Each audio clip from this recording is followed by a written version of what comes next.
দিনটা ছিল সোমবার আর আজকে আমার ভাইয়ের জন্মদিন। তো সকালবেলা দেখো বাড়ি থেকে কিন্তু আমি স্নান করে পুজোর সমস্ত বাজার করে কিন্তু মায়ের কাছে চলে এসেছি, মানে মায়ের বাড়িতে আর কি। তো বাড়িতে এসে দেখো আমি এখানে কিন্তু পুজোর থালাটা সাজিয়ে নিয়ে বোনকে সাথে করে নিয়ে কিন্তু এই মন্দিরটাতে চলে এসেছি বাবার মাথায় জল ঢালবো বলে। এই মন্দিরটাকে এর আগে বহুবার আমি দেখেছি কিন্তু কোনোদিন আসা হয়নি। তো আজকে যেহেতু সোমবার ছিল আর ভাইয়ের জন্মদিনও ছিল, তো ভাবলাম একটু পুজো দিয়ে যাই। তারপর দেখো বাড়িতে গিয়েই কিন্তু 5 রকমের ভাজাভুজি করে ভাইকে কিন্তু এখানে থালা সাজিয়ে খেতে দিয়ে দিয়েছি। আমার সাজানোটা কেমন লাগছে অবশ্যই কিন্তু কমেন্টে জানিও।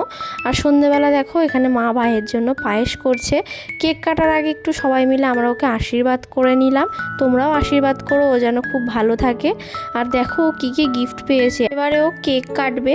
তো ভিডিওটা কেমন লাগলো অবশ্যই জানিও, আর কেকটা কেমন হয়েছে সেটাও জানিও।